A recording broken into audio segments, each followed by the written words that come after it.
평창의 자연을 한아름 담아 첫맛 그대로 끝까지 맛있게 아사삭 평창 금배추.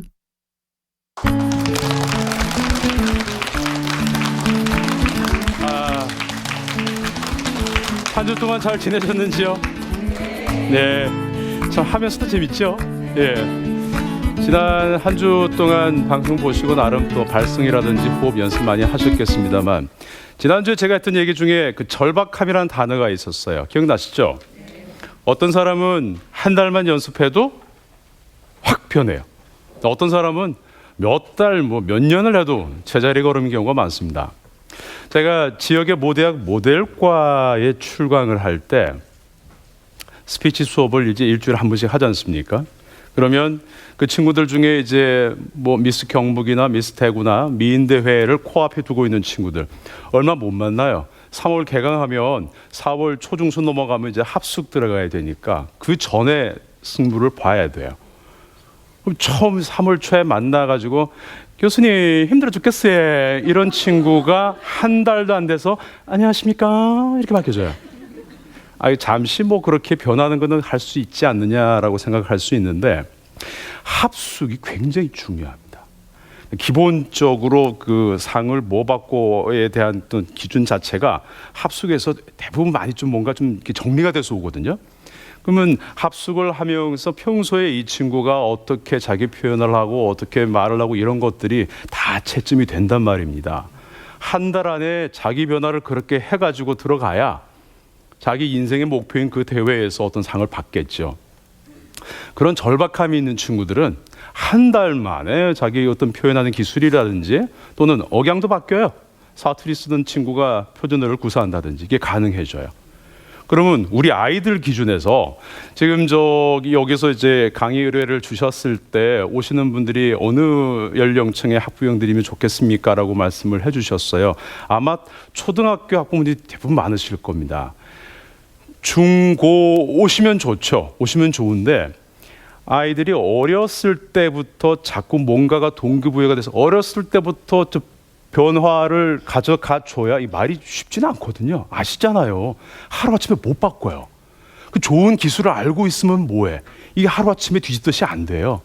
제일 안타까운 게 대학교 졸업반 돼가지고 면접이 내일 모레 코앞인데 다음 달 그 다음 달 면접인데 면접을 위해 가지고 어떻게 대학에서 요청이 오지 않습니까? 곧 코앞에 면접을 둔 대학생들에게 원포인트 레슨을 해달래요. 답 없어요. 한두 달 만에 그거 어떻게 바꿔요? 그러니까 어렸을 때부터 변해가야 빨리 바뀌거든요. 잘 바뀌어요. 잘. 근데 그 아이들이 지금 초등학생들이 지들이 절박함이 있겠어요? 없어요. 아무 생각 없어요. 그래서 우리 첫 시간 지난주 주제가 뭐였어요? 그러니까 엄마 아빠가 바뀌어야 돼요. 엄마 아빠가 지금서부터 바뀌어야지 걔네들이 이제 중학교 들어가면은 아주 그냥 환장할 나이가 되죠. 중1, 2 학교에서 진로 관련 특강이라든지 스피치 특강 요청을 이런저런 선후배 선생님들이 연락을 주세요. 야, 너 언제 시간 되니? 우리 애들 좀 수업 한번 해주면 안 되겠니? 형님 지금 어느 학교에 있는데요? 어느 중학교에? 나 바빠. 나 지금 어느 고등학교야? 어느 초등학교야? 그래? 그러면 날짜 한번 볼까? 이렇게 되는데 중학교라 그러면 일단 나 바빠 이래 돼버려요. 무서워요. 제가 존경하는 직업에 계신 분들 중에 제일 존경하는 분들이 중학교 선생님들이십니다. 무섭습니다. 저희 둘째가 지금 중3이지 않습니까? 작년, 재작년 저는 인내의 나날들을 보냈습니다. 애를 먹었습니다. 그처럼 이제 중학생이 제일 힘들어요. 근데 그럴 때일수록 그 아이들을 그쯤에서부터 변화시켜야 되는데 엄마 아빠가 변화해 있어야지 이걸 가르쳐 줄 수 있단 말이에요. 생활 속에서 그렇게 얘기를 주고받아야 그대로 따라 배우거든요. 말은 그렇게 배우는 거예요. 그 2부 시작하면서 그 절박함에 대한 얘기를 해드린 게 이미 우리 아이들은 지금 초등학생이에요. 그 아이들은 제가 최근 5년 안에 만난 아이 중에 초등학교 5학년 때 자기 목표를 가진 아이가 있었어요. 전교 회장을 해보겠대요. 제가 아는 다른 방송사의 PD의 아들인데 그 PD님의 남편이 제가 아는 선배라서 잠시 방학 때 좀 레슨 가능하겠니 해갖고 제가 노페이를 잠깐 봐드린 적이 있어요. 근데 이 친구가 6학년 때 전교 회장이 됐어요. 얘는 꿈이 뭔지 아세요? 보통 요즘 초등학생 꿈이 뭐라 그래요? 연예인 되고 뭐 이런 거잖아요. 얘는 대통령이에요. 그래서 제가 농담 삼아 그랬어요. 너 대통령 되고 나를 대변인으로서 나오. 그러면 그 아이가 대통령 될 때쯤에는 저의 노후 대책은 확실히 보장되지 않을까. 그 정도로 초등학생들 중에도 나름의 그런 목표가 확실한 아이들이 있어요. 그럼 그걸 또 비교하게 돼요. 저 집에는 저런데 아니 왜 우리 집에는. 비교하지 마세요. 다 내 탓이에요. 내가 물려준 유전자가 그런 걸 어떡하겠어요. 그런 거를. 근데 이렇게 지난주 이번 주 배우신 것들을 여러분들이 연습해 두셔갖고 그걸 가지고 생활 속에서 아이들하고 이렇게 이제 익혀 나가지 않습니까? 제가 장담컨대 지금보다는 무조건 나아집니다. 무조건 나아집니다. 그것들을 이제 이번 시간에는 함께 또 달려보도록 하겠습니다. 말을 잘한다는 게 예전에 수다맨 기억나시죠? 개그맨 강성범 씨. 세상에 어떻게 그렇게 머리가 좋은지 지하철 이름을 그냥 하나도 안 빼고 다 외워요. 그냥 외우는 정도가 아니죠. 다다다다다다다다다다다 하면서 뭐 호흡도 길어요. 그래서 그냥 발음 하나 안 틀리고 쭉 달려요. 그러면 그게 말을 잘한다는 건가요? 아니에요. 아니에요. 제가 오늘 저는 집이 이제 경산 쪽이라서 경산에서 발구벌대로를 타고 올라오다가 범어내거리에서 좌회전을 해가지고 명동내거리 쪽으로 와서 삼각지내거리에서 돌아가지고 들어왔어요. 라고 얘기를 해드리면 많은 사람들이 경산, 범어내거리, 명동내거리 이 글자를 떠올리는 게 아니에요. 그곳을 기억하시는 분들은 범어내거리가 그렇지, 명덕이 그렇지, 이미지를 떠올려요. 그 공간에 대한 이미지를 떠올려요. 다시 말해서 말을 잘하는 사람은 그 사람이 그 메시지를 전할 때 듣는 사람들이 그 이미지를 떠올릴 수 있게 맥을 잘 잡아주는 사람이에요. 이 문장 가지고 제가 한번 비교를 해드릴게요. 1번, 말을 잘한다는 것은 전하고 싶은 이야기를 하면서 자연스럽게 청중의 머릿속에 그림이 그려지게 만드는 것입니다. 쫙 달렸어요. 2번, 말을 잘한다는 것은 전하고 싶은 이야기를 하면서 청중의 머릿속에 자연스럽게 그림이 그려지게 만드는 것입니다. 듣기가 어느 게 편해요? 두 번째 게 편해요. 이게 뭐냐면은 중요한 포인트 단어마다 앞에 잠깐 섰다 가잖아요.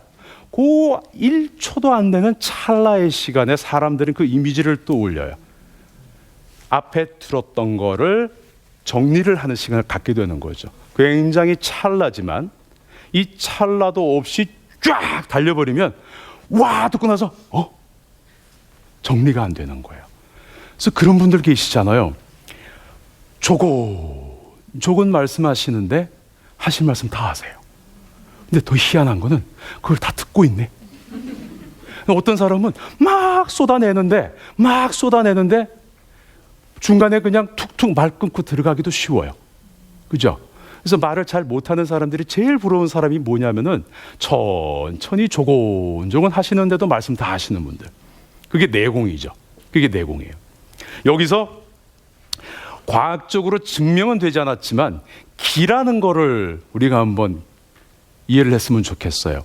시내 나가서 뭐 도를 나십니까? 이거하고는 상관없어요. 사람마다 그 기의 차이는 있어요. 맞죠? 지난 시간에 제가 강호동 씨 예를 들어드렸습니다. 기억나십니까? 그분이 친구야 했을 때 제가 그럴까? 이게 아니라 어떻게 했죠? 예. 이게 무슨 차이예요? 그 사람의 기에 내가 눌린 거예요. 이게 여러분 평소에도 많이 느껴요. 같은 친구인데 이 친구에게는 내가 장난도 잘 치고 스킨십도 편하게 하고 말도 편하게 걸고 그래요. 똑같이 친구인데 이 친구에는 그렇게 편하게 대할 수가 없는 거예요. 괜히 눈치 보는 것 같고 불편한 거예요. 이게 무슨 차이? 얘는 좋고 얘는 싫어서? 아니에요. 기의 차이예요. 이 친구는, 내가 편하게 하는 친구는 나랑 기가 비슷하거나 내가 센 거예요. 내가 불편한 친구는 나보다 기가 센 거예요. 과학적으로 수치적으로 증명은 안 됩니다만 이게 존재해요. 그런 경험 있죠?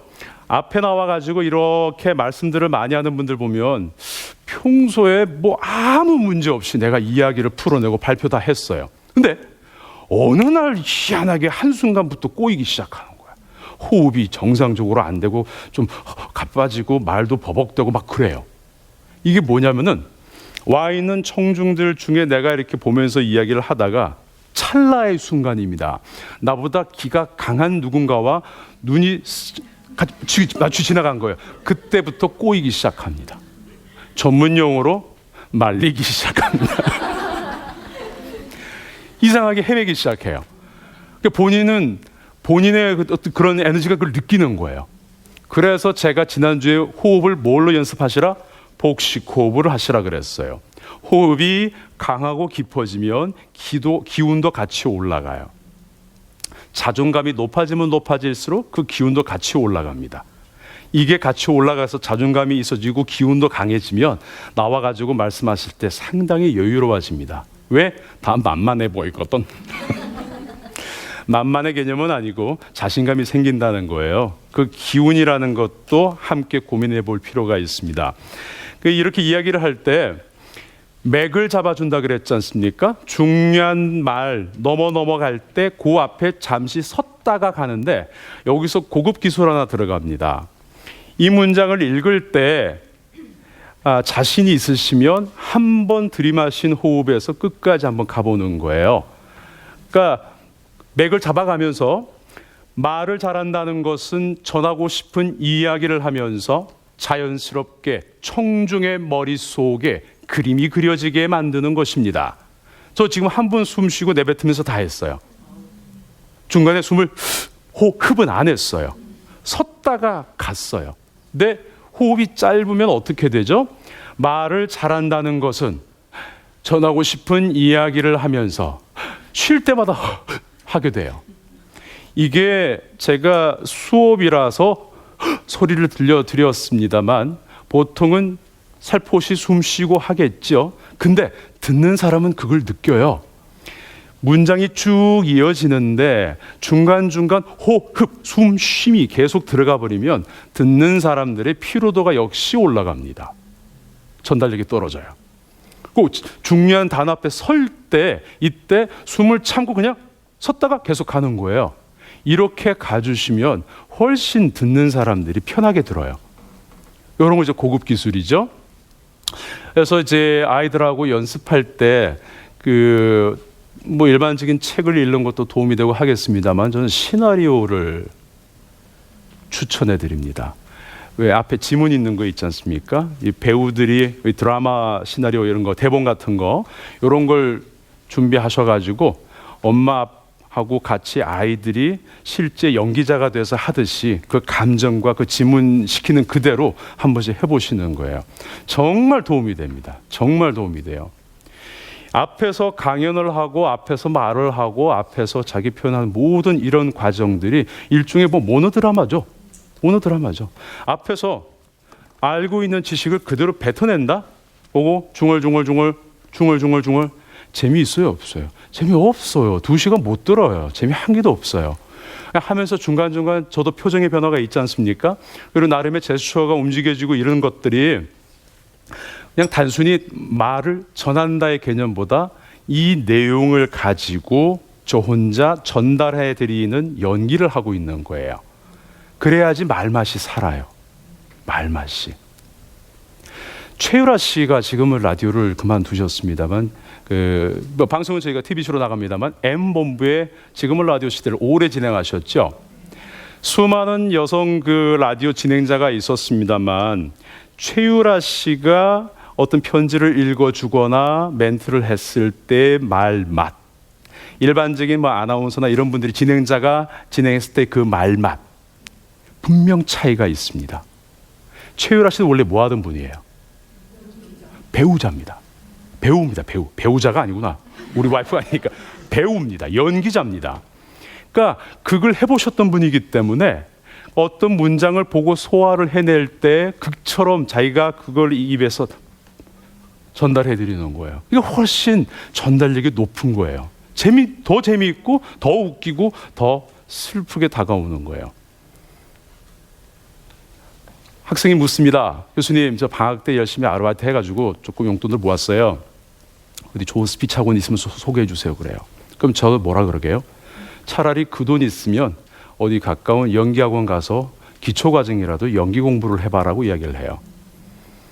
그러니까 말을 잘하기 위해서 이런 스피치 기술 필요하겠죠. 근데 그 밑바탕에는 연기라는 요소가 필요하다는 얘기입니다. 지난주도 말씀드렸습니다만 이런 얘기 들으면 시청자 여러분도 마찬가지예요. 어디 좋은 학원 없나? 학원 보낼 게 아니라 대본 구해서 잘하든 못하든 엄마랑 애들이 같이 해보는 거예요. 놀이삼아 하는 거예요. 놀이삼아. 근데 또 비교하죠. 옆집에는 어째 저래 표정도 좋고 잘하고 우리 아는 무슨 꽂아 놓은 보리자도 다니고 뭔가 반갑게 다가오면서 엄마 이렇게 해줘야 되는데 엄마 야 너 이렇게 안 돼? 다그쳐요? 아니면 안 다그쳐야 돼요? 안 다그쳐야 돼요. 다그치면 애가 기가 죽어서 못해요. 그냥 그렇게 놀이삼아 계속 하다 보면 어느 순간 늘어요. 다 개인차가 있다고 말씀드렸잖아요. 그래서 이렇게 말을 잘하기 위해서 그런 맥을 잡고 하는 이런 것들이 모든 것들이 그런 연기 공부에 다 포함이 되어 있어요. 그래서 이 방송을 듣는 분들, 이 공간에 계신 분들도 이 어떤 스피치의 기술을 오늘 다 전달해 드릴 거니까 이거 연습하시고 더하기 요즘 문화센터에 그런 또 연기 공부하는 데 많잖아요. 그리고 이런 것도 가능해요. 우리 동네 어느 대형 마트나 문화센터에 다른 수업은 있는데 연기, 기초 연기 이런 건 없네. 그러면 주변 이웃끼리 모이세요. 한 5명, 10명 하자. 그러면 우리 10명 수강할 테니까 강좌 만들어 줘요. 역으로 요청할 수도 있다는 얘기예요. 그러면 수강생 확보되는데 안 해줄 이유가 뭐 있어요? 그죠? 그런 식으로도 만들어 보세요. 도움 되실 겁니다. 따로 혹시나 이 연기학원 원장님들 저한테 전화 오면 제가 할 말은 없는데 비싸게 가서 이제 배우는 것보다 문화센터에서 가볍게 배우는 것은 그렇게 비싸진 않잖아요. 그죠? 석 달에 몇만 원 이렇게 가지 않습니까? 그렇게 하시면 좋을 것 같아요. 자, 요게 재밌습니다. 이 연구가요. 알버트 메러비언 박사의 그 사람의 이미지를, 인상을 결정짓는 중요한 요인도 이렇게 나오는데 이게 언제 나온 거게요? 이 연구 결과가 1970년대 초반에 이분이 책을 냅니다. 사일런트 메시지 해가지고 이제 우리식으로 출간할 때는 조용한 메시지, 침묵의 메시지 이렇게 출간이 됐었는데 1970년대 초반에 이 책이 나와요. 몇 년 지났습니까? 최소 40년, 50년 다 돼갑니다. 근데 이게 아직도 회자가 돼요. 왜냐하면은 한국식 교육 우리나라 교육 시스템에서는 이거를 이렇게 도움이 되어라고 결과는 나와 있는데 안 가르쳐 줘요. 안 가르쳐 줘요. 자, 하나씩 좀 볼게요. 이 세 가지 요인, 글 문장력은 뭐예요? 어휘력이죠. 신체 언어는 뭐예요? 그 사람의 전체적인 비주얼과 몸짓, 제스처, 표정 이런 게 다 포함이 되죠. 음주 억양은 뭐예요? 그 사람의 억양, 말투, 목소리 이런 게 포함이 된단 말이에요. 근데 그 사람의 어떤 전체적인 이미지, 인상이라고도 할 수 있겠고 이거를 결정짓는 중요한 세 요소 중에 1단계는 뭐냐면 여러분 보세요. 제가 짠하고 나타났을 때 저를 처음 본 분들은 일단 껍데기만 보신 거잖아요. 저 사람의 표정이나 이런 껍데기를 보고 왠지 이럴 것 같아 라고 1차 판단을 하셨어요. 2차 판단은 뭐죠? 그 사람이 이야기를 시작하면 그 사람의 목소리나 또 말투나 이런 걸 잠깐 들어보고 2차 판단을 하게 됩니다. 그 사람에 대한 최종 판단은 뭘로 하죠? 시간이 해결해 주죠. 오랜 시간 만나보면서 저 사람 첫인상은 저랬는데 오래 만나보니까 이러네 저러네 이렇게 또 달라질 수도 있고 그 인상 그대로 갈 수도 있어요. 첫 번째 결정 짓는 게 뭐예요? 겉 이미지지 않습니까? 겉 이미지. 그리고 그 다음 바로 따라 붙는 게 그 사람의 목소리, 말투, 억양입니다. 굉장히 이런 자기의 표정을 어떻게 해야 되고 목소리 톤을 말을 어떻게 해야 되고 이게 굉장히 중요한데 이게 그렇게 학교의 제도권 내 수업에서는 다뤄지지 않았다는 거. 그리고 이 연구 결과가 시간이 지나면서 어떤 식으로 또 표현이 되기도 했냐면은 어떤 사람이 어떤 메시지를 전달할 때 이 메시지를 전달할 때 그 사람이 갖고 있는 여러 가지 요인들이 있는데 그중에 크게 세 가지 요인으로 봤을 때 메시지를 전달할 때 청중들이 받아들이기에 어떤 요인들이 어느 정도 비중 있게 역할을 하는가라고도 풀이가 가능해져요. 보세요. 어휘력 중요하죠. 근데 7%였어요. 나머지 몸짓, 표정, 제스처, 목소리, 억양, 톤이 93%예요. 우리는 학교에서 7%만 강조받았습니다. 책 많이 봐야 돼. 머리에 든 게 있어야 말도 잘하는 거야. 읽어, 공부해 7%. 7%. 나머지 93%는 토론이나 이런 거 하게 되면 조금 그러한 흔히 말하는 이제 미국에서 공부하는 애들 보면 이제 토론 잘한다 그런 표현들을 하지 않습니까? 그런 수업에 익숙한 친구들은 토론할 때 굉장히 편해요. 제스처라든지 여러 가지를 잘 활용해서 합니다. 우리는 굉장히 정직한 자세로 정직한 어조로 이렇게 쏟아내죠. 이게 재미있는 게 이런 게 있어요. 초등학생들한테 묻습니다. 지나가다가 야, 너 어느 학교 다녀? 야, 어느 학교인데요? 몇 학년인데? 6학년입니다. 이름 뭐야? 이도현입니다. 어이, 똘똘하게 생겼네. 이렇게 되죠. 그 녀석을 그대로 어디 앞에 세워놓고 자, 자기소개해보세요. 저는 어느 초등학교 6학년 몇 반 이도현입니다. 어디 교육받는 거예요? 발표 교육을 이렇게 받나 봐요. 그죠? 어느 집에나 똑같이 공개적인 자리에 세워놓고 자기소개해봐 그러면 그 톤이 나와요. 그 톤이 나와요. 편하게 말을 할 수 있게 여러 가지 요인들을 배워줘야 되는데 이걸 한번 우리가 고민을 해볼게요. 어휘력 그러면 필요가 없나? 필요합니다. 셋 다 필요해요. 비중의 차이지.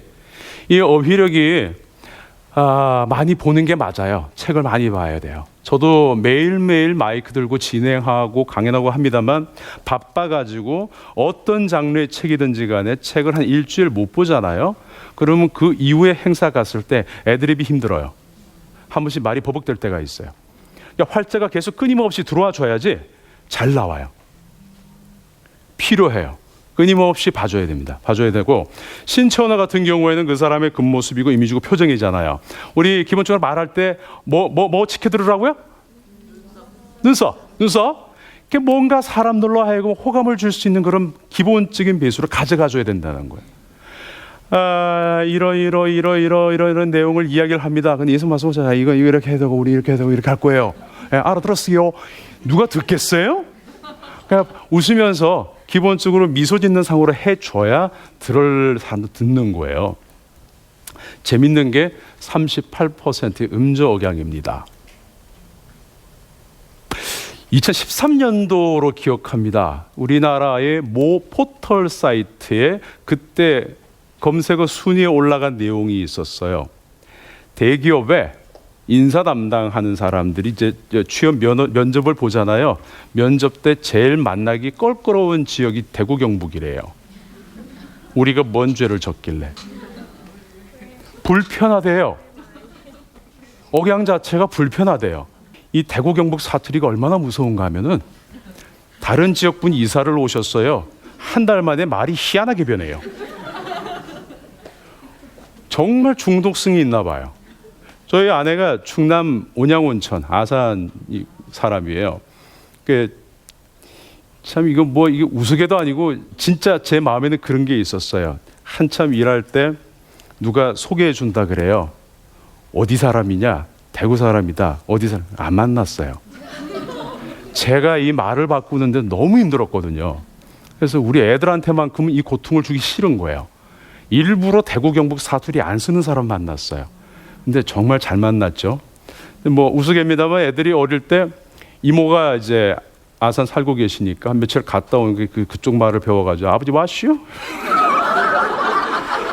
네, 애들은 또 금방 변해요, 그죠? 그렇게 이왕이면 우리 사투리도 배우고 이미 배웠겠죠. 표준어를 기본으로 갖고 있으면 그 아이가 앞으로 어른이 돼서 살아가는데 엄청난 경쟁력이 될 거예요. 굉장히 도움이 됩니다. 여러분도 그렇잖아요. 어디 가서 강연 들을 때 조금 이제 막 사투리로 계속 2시간 쏟아내는 강연을 듣게 되면은 조금의 피로도는 더 올라가요. 근데 말이 조금 흔히 말하는 우리 경상도에서 얘기하기를 말랑말랑하게 들리면은 또 들을만 해요. 그런 또 매력점이 있거든요. 여러 가지 나만이 가질 수 있는 매력점들을 만들어야 돼요. 그럼 어떻게 하면 표준어를 빨리 배울 수 있나요?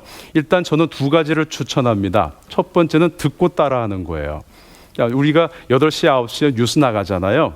뉴스 그러면 앵커가 이렇게 멘트를 합니다. 여러분 안녕하십니까? 어쩌고 저쩌고 쭉쭉 나가요. 처음 들리는 그 2 단어부터 출발하세요. 여러분 안녕하십니까? 나오면 그거를 듣고 그 톤 빠르게 그대로 서너 번 반복해서 뱉어봐요. 여러분 안녕하십니까? 여러분 안녕하십니까? 그러고 나면 또 다른 이야기 하고 있겠죠? 그럼 지금 들리는 것도 2 단어 듣고 따라해봐요. 뉴스만 따라하면 재미없어요. 소식도 꿀꿀한데 아나운서들이 진행하는 교양 프로그램 다양한 채널마다 많잖아요. 그분들 그럼 교양 프로그램은 말을 좀 편하게 하죠. 그 역시 듣고 따라하고 듣고 따라하고 따라붙어 보세요. 빨리 배웁니다. 빨리 배웁니다. 2번째가 중요해요. 2번째가 흔히 말하는 그 서울 사투리 있잖아요. 했어? 잘했어? 이런 부분들 똑같이 표준어가 아니라도 일단 서울 사투리 쪽으로 빨리 가면 빨리 배워요.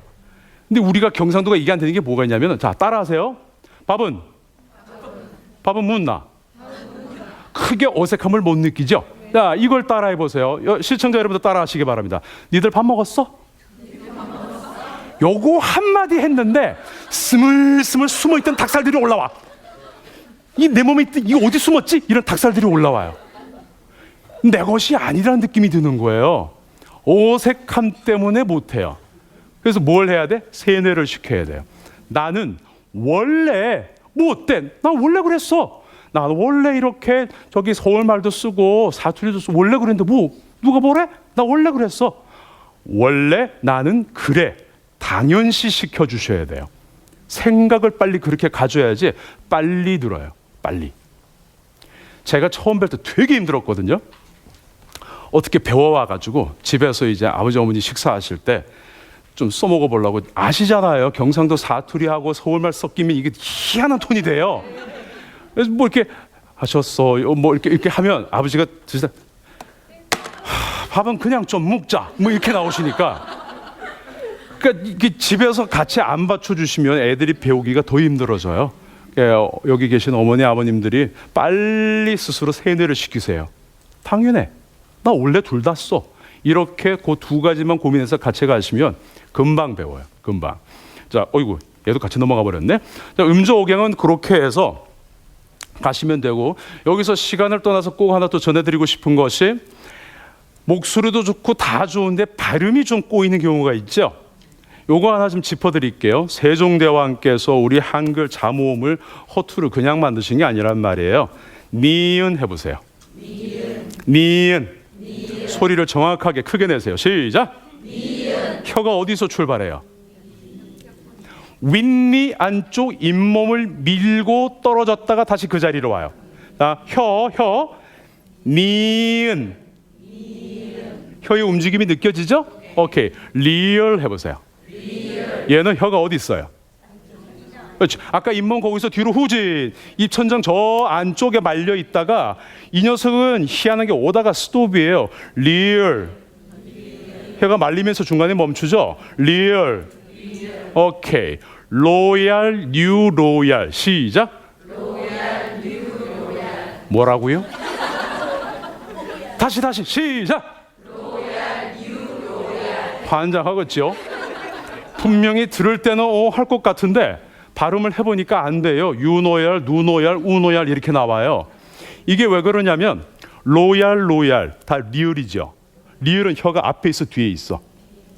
뒤에 말려 있어요.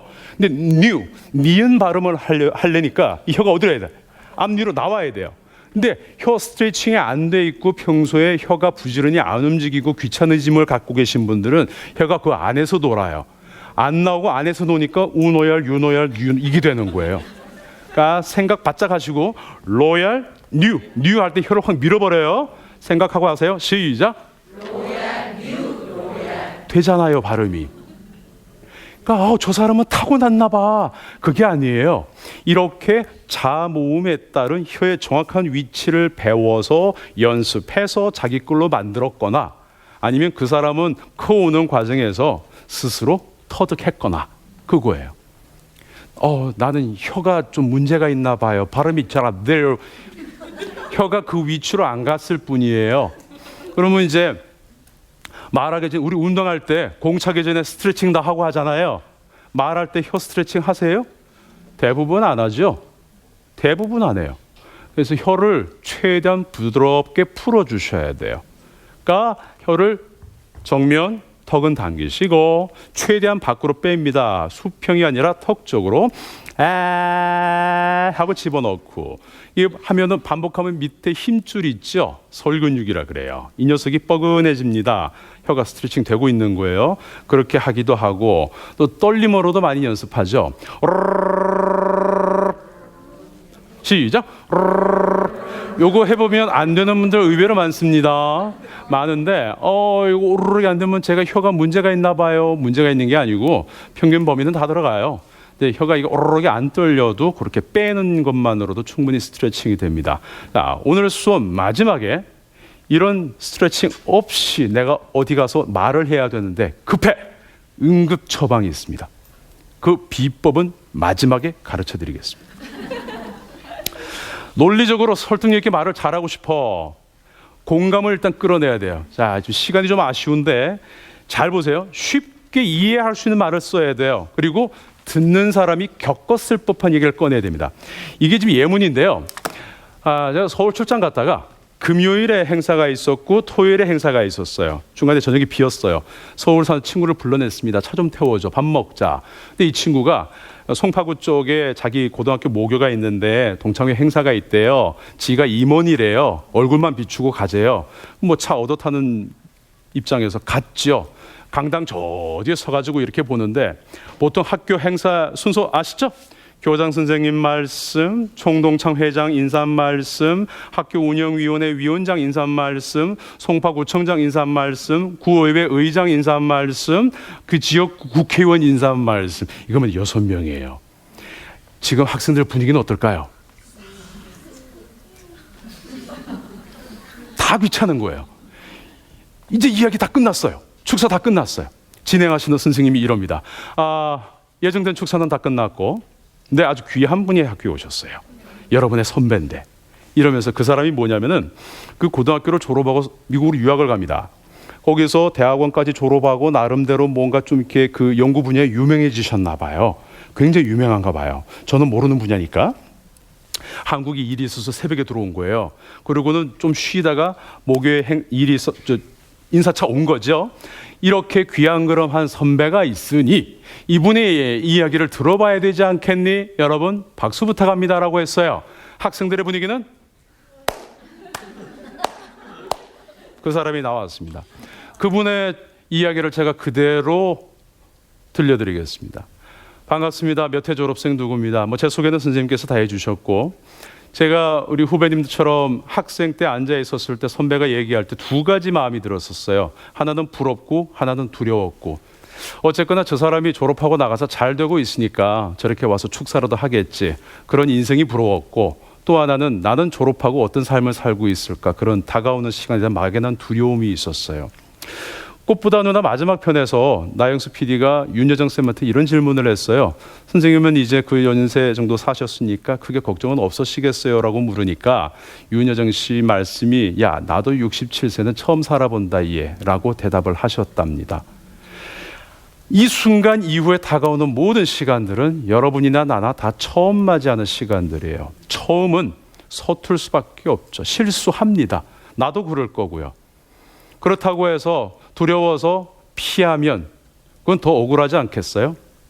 누구나 실수하고 서툴고 뭐 그런 시간들이 다가오니까 우리 후배들 당당히 다가오는 시간에 맞짱 떠봤으면 좋겠습니다. 맞짱 떠서 잘 되면 땡큐고 잘 못 되면 다시 도전하는 거예요.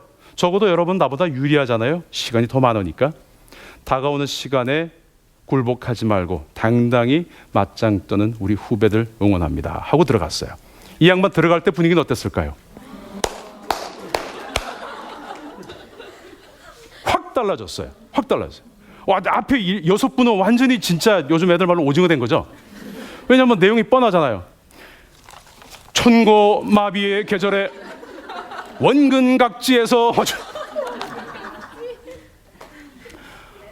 벌써 표현 자체가 달라지니까 저는 이 직업이 이쪽이라서 찾아갔어요. 명함을 드리고 여차저차 오게 됐는데 말씀이 너무나 와닿았다. 이거 따로 준비하신 거냐 이런저런 얘기를 했어요. 제가 그대로 타이핑해 왔죠. 여러분 인쇄물에도 나가 있습니다만 함영이 작가가 쓴 책이 있어요. 다정하게 가까이, 따뜻하게 다정하게 가까이. 이 책을 그분이 LA 공항에서 비행기 타고 오면서 자다 말다 뒤적거리다가 보게 됩니다. 그 책의 페이지 그대로 제가 타이핑해 드린 거예요. 이 내용을 보게 됐고 그 사람이 나 귀국하면 후배들 만나지. 아마 내가 말할 기회가 있으면 이런 메시지를 주면 좋겠네 라고 메모를 하게 됩니다. 이대로 베꼈을까요? 그분의 메모를 보고 뭔가 꿍하게 받는 게 있었어요.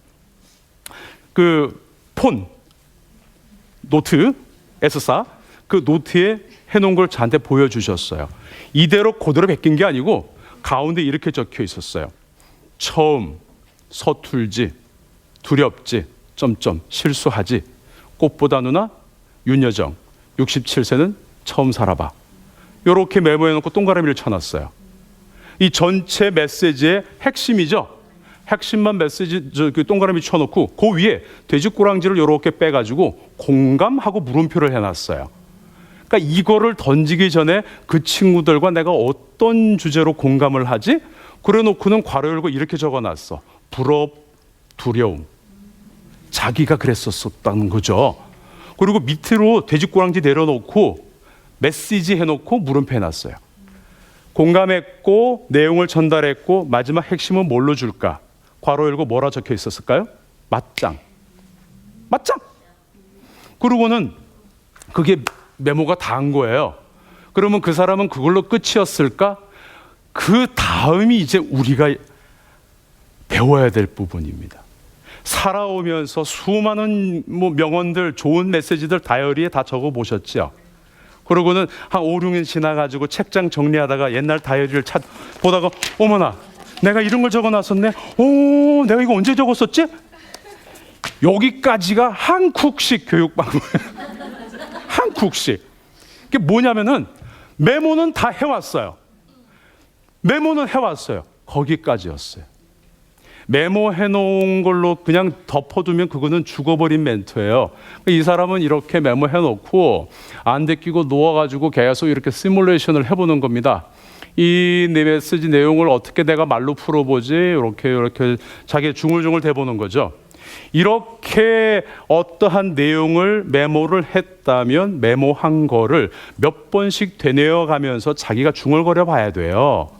그래야지 이게 나중에 중요할 때 내 말로 나오는 거예요. 굉장히 중요한 훈련법입니다. 스마트폰 있잖아요. 녹음 기능 한 번도 안 사용해 본 분도 계실걸요. 오늘 이 시간 이후부터 녹음 기능과 친해지셔야 됩니다. 아무리 짧은 내용도 이거를 내가 표현하는 연습을 녹음해가면서 하셔야 돼요. 자, 가르쳐 드립니다. 보통 휴대폰, 스마트폰 사양에 따라 약간은 차이가 있겠지만 기본 맥시멈 한 5분 정도까지는 녹음이 돼요. 내가 뭐를 전하고 싶은 메시지를 빨간 버튼 딱 누르고 녹음시켜 놓고 혼자 떠들어 봐요. 초반부터 잘 될까? 하다가 버벅대고 다시 씹을 거예요. 그러면 다시 생각날 때마다 다시 누르고 하지 말고 일단 5분 흘러가요. 멈췄다가 다시 정리해서 그대로 시작해요. 5분 흘러가요. 5분 지났어. 다른 거 고민할 것 없이 다시 처음부터 저장해놓고 시작. 또 5분 떠들어요. 끝. 저장해놓고 또 5분 똑같은 거 떠들어요. 5번만 반복해 보세요. 5분짜리 5번 반복하면 25분입니다. 쉬고 호흡하고 합쳐서 30분만 투자해 보세요. 그 내용을 처음에 했던 거 내가 귀로 들어봅니다. 녹음해 놓은 거. 그리고 중간 거 건너뛰고 5번째 거 한번 들어보세요. 하늘과 땅 차이를 느낄 거예요. 어머나, 이거 나 맞아? 싶어요. 녹음해서 들어봐야 내 말의 버릇을 알게 돼요. 세상 좋은 선생님, 그렇게 좋은 선생님 없어요. 스마트폰에 녹음 기능 이용해서 하시는 말들 끊임없이 녹음해서 들어보고 녹음해서 들어보세요. 빨리 배울 수가 있어요. 그냥 말만 뱉어내는 것보다. 연습 방법 녹음하는 거 가르쳐 드렸고, 이런 메시지를 봤을 때 허투루 메모만 해놓고 던져놓지 마시고 어떤 상황이면 이런 메시지가 어울릴 거야, 그런 상황을 설정해 놓고 말하는 연습을 하셔야 됩니다. 그래야지 그게 내 말이 돼요. 1년에 제가 2016년에 제일 바빴어요. 2016년에 방송 강연 빼고 행사만, 외부 행사만 312건을 했어요. 엄청 달렸어요. 대한민국 방방곡곡을 누볐습니다. 그렇게 바쁘게 지나왔는데 경상북 도의 모 국장님이 지금 퇴직하신 분이 그런 얘기를 하셨어요. 이 쌤은 애드립 타고났다, 그런 말씀을 하셨어요. 그래서 제가 그런 말씀 드렸어요. 제가 하는 애드립은 19개는 이미 연습한 멘트들이에요. 수많은 행사를 겪어보면서 시나리오를 보고 거기에서 생길 수 있는 모든 변수를 다 고민해요. 영상 보자 했는데 영상이 안 나온다, 어떡하지? 내빈을 소개했는데 내빈이 없어, 어떡하지? 최대한 불편하지 않게끔 넘어갈 수 있는 애드립을 혼자 고민하고 연습하고 떠들어보는 거예요. 그런 상황이 됐을 때 그게 멘트로 나오는 거예요. 가끔 정말 번뜩이는 멘트가 생각나서 열에 하나 정도는 라이브로 멘트가 나올 때가 있어요. 그때는 제가 이런 그런 느낌을 갖죠. 아직 살아있어. 어쨌거나 그냥 나오는 멘트는 없어요. 그렇게 끊임없이 생각하고 말을 자기가 뱉어봐야 내 것이 돼요. 누구랑 같이 연습해야 돼? 녹음기하고. 나부터 연습해놔야 얘를 가르치죠. 녹음기하고. 듣기 편한 부분. 자, 가장 임팩트 있는 부분은 어디에? 마지막이라고 돼 있죠. 이거 면접 볼 땐 달라요. 면접 볼 때는 가장 임팩트 있는 부분을 먼저 봐야 돼요. 그 면접 보는 사람이 나를 오래 기다려 주지는 않잖아요. 이거 어떻게 생각하세요? 저는 이러저러 저러 해서 이렇게 생각합니다. 면접 때는 이렇게 가면 이게 앞으로 와야 돼요. 저는 이렇게 생각합니다. 왜냐면요, 이래서. 이게 면접 화법이고, 일반적으로 이야기할 때는 가장 임팩트 있는 게 뒤로 가야 돼요. 그리고 재밌는 게 있습니다. 평소에 주로 쓰는 단어를 써야 돼요. 그다음에 문장은 길게 짧게 가야 됩니다. 그래서 는, 의 이렇게 늘어지는 거는 사람들이 기다려주질 않아요. 예문 볼까요? 음악하셨던 분의 자제분의 결혼식 시나리오였습니다. 이대로 적어주셨어요. 이대로 읽어드리면 다 같이 소리 내서 한번 읽어볼게요. 다음 축하곡은 시작! 다음 축하곡은 국내 최정상 성악가로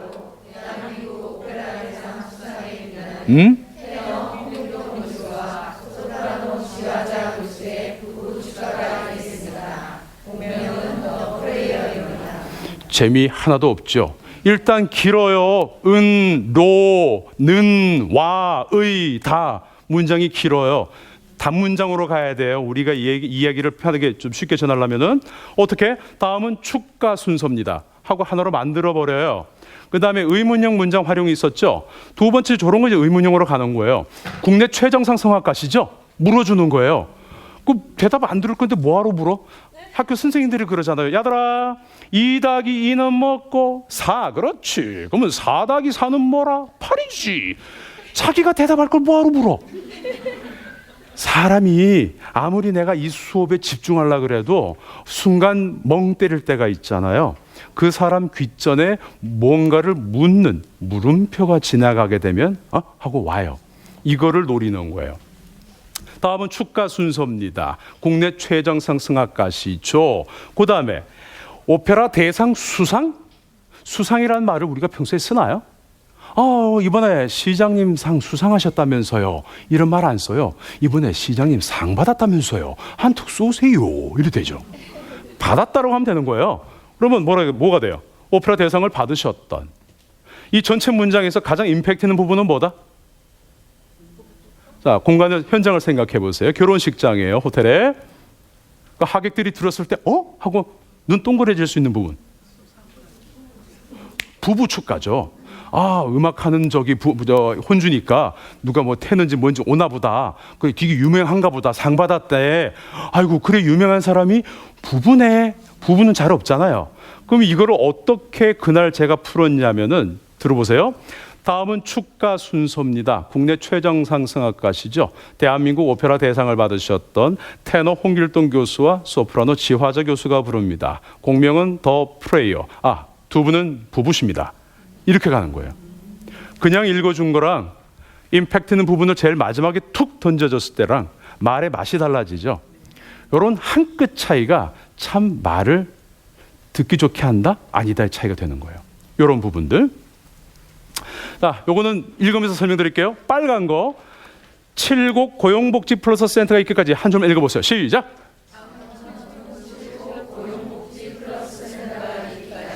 고용복지 플러스 센터. 길죠?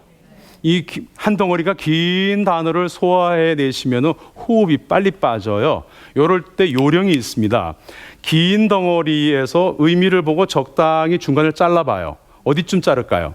복지. 그러면 자르기 전에 첫 글자 고자, 자르고 첫 글자 풀자. 그냥 읽으면 고용복지 플러스 센터가 있기까지 이렇게 되잖아요.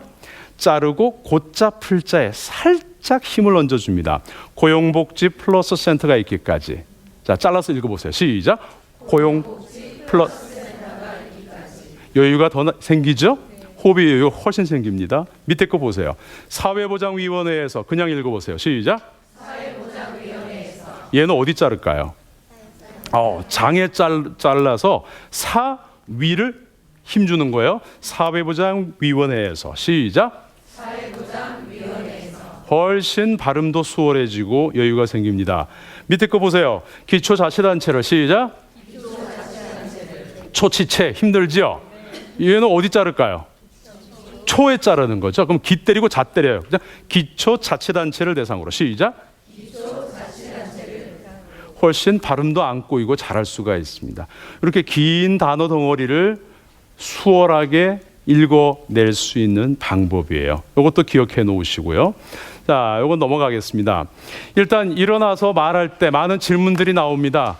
저는요, 앉아서 얘기하거나 할 때는 편한데 나와서 뭐 하게 되면 자꾸 떨려요. 무대 위에 올라오면 떨려요. 우리 애도 평소에 얘기할 땐 잘하는데 다른 사람 앞에 나가서 말하라 그러면 되게 떨어요 하시는 분들이 있어요.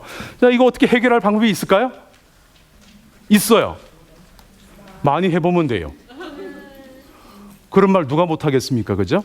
그러면 많이 경험하는 동안에 물리적으로 도움받을 수 있는 방법이 있습니다. 단상이 있으면 마이크를 들고 단상의 한쪽을 팔을 얹든지 끝을 잡든지 이렇게 지지를 하세요. 몸을 붙이면 더 떨려요. 몸은 띄우고 한쪽 팔만 얹으세요. 단상이 없어요. 그러면 마이크 스탠드를 달라 해서 마이크를 거기에 꽂아가지고 한 손으로 그 마이크를 잡고 한 손으로는 스탠드를 잡고 이렇게 말씀을 해보세요. 스탠드도 없다 하던데요. 마이크를 잡고 그 줄을 잡고 골반 쪽에 붙이고 이렇게 이야기를 하세요. 무슨 마이크던데요? 무슨 마이크면 한 손으로 이렇게 잡잖아요. 그 위에 살포시 포개고 겨드랑이는 붙이고 이렇게 이야기를 하세요. 그래도 떨리던데요. 떠세요. 떠세요. 요 정도까지 물리적 도움을 받아가면서 조금이라도 받아가면서 자꾸 연습하다 보면 그 상황이 익숙해지잖아요. 안 떨려요. 이게 떨림이 사라지는 정도는 사람마다 차이가 있습니다. 하지만 언젠가는 사라지게 돼 있어요. 그렇게 도움을 받으시기 바라요.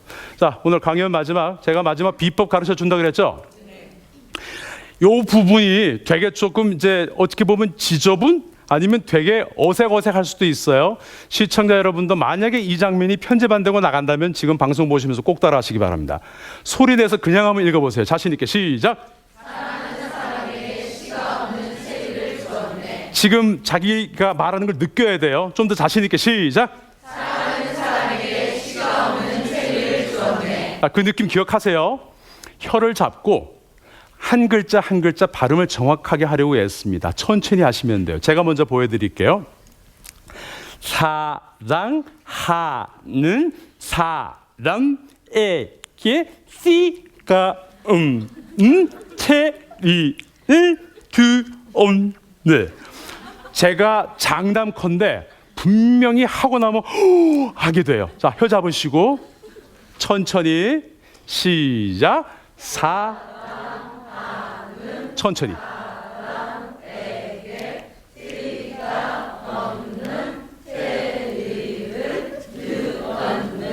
손가락 2개 혀 밑에 넣어요. 앞에 거랑 똑같이 천천히 시작. 사랑하는 사람에게 씨가 없는 체리를 주었네. 여러분은 저만 보고 합니다만 제가 하는 거는 지금 수많은 시청자가 다 보고 있어요. 자, 볼펜을 가로로 송곳니 안쪽까지 더 끼워보세요. 물어요. 볼펜 없으면 손가락이라도 안쪽으로 확 물고 시작. 사랑하는 사람에게 씨가 없는 체리를 주었네. 빼시고 처음에 했던 것처럼 자신 있게 사랑하는 사람에게 씨가 없는 체리를 주었네. 시작. 사랑하는 사람에게 씨가 없는 체리를 주었네. 느낌 어떠세요? 훨씬 말이 가볍게 나오죠? 입에 착착 달라붙죠? 뭔지는 모르지만 오늘 말 좀 되는데 오늘 좀 살아나는데 이런 느낌 들어요. 이게 굉장히 짧은 시간에 말할 때 필요한 혀와 입술 주변의 근육들을 스트레칭 시켜준 거예요. 굉장히 급할 때 써먹는 거예요. 근데 제가 이거 해보니까 약 한 20여 분 정도 지속이 돼요. 그럼 20여 분 정도 지나면은 효과가 없어지겠죠? 또 하면 돼. 그래서 다니시다가 급하게 내가 짧게 뭔가를 발표를 해야 된다든지 말씀을 하셔야 될 때 이렇게 한번 연습을 해보시기 바라요. 응급 처방이지만 은근히 써먹을 때가 많습니다. 써먹을 때가. 자, 강연 정리해 볼게요. 우리가 이제 복식 호흡에서 비후광 발성까지 얘기해 드렸고, 그 다음에 발음의 문제에 있어가지고 자음마다 혀 위치가 다르다 그 얘기 말씀드렸죠. 니은과 리을 가지고 제가 설명을 드렸어요. 혀가 정확하게 그 위치로 부지런히 올라면은 혀 스트레칭이 잘 돼 있어야 돼요. 그래서 급할 때 이렇게 활용도 해보시고, 그 다음에 이제 말하는 연습, 우리가 어떤 메시지를 머리에 담았어요. 이거를 사람들에게 풀어주는 연습은 혼자 중얼대지 말라 그랬죠. 녹음기 눌러놓고 녹음해서 들어가면서 내가 어떻게 했는지 들어가면서 그렇게 연습하라 그랬어요. 아시겠죠? 그 연습이 굉장히 중요합니다. 그 연습이 메모만 해놓으면 죽어버린 메시지예요. 메모해놓은 거를 내가 자꾸 풀어내는 연습을 하셔야 돼요. 이런 것들을 다 여기 계신 학부모님들이 내가 연습해야 이걸로 아이들과 같이 공유할 수가 있어요. 절박하지 않으면은 아무리 좋은 거 갖다 줘도 몰라요. 지금 초등학생들이 지들이 뭘 절박한 걸 뭘 알겠어요. 그래서 여러분들이 지금 이제 좀 익혀두셔야지 걔네들이 필요할 때 충분히 그걸 던져줄 수가 있다는 얘기예요. 그렇게 활용하시고, 또 기회가 된다면 언제든지 제 강의는 애프터 서비스가 가능합니다. 필요하신 부분들은 제가 열심히 상담해 드리도록 하겠습니다. 2주 동안 수고하셨습니다. 행복하십시오.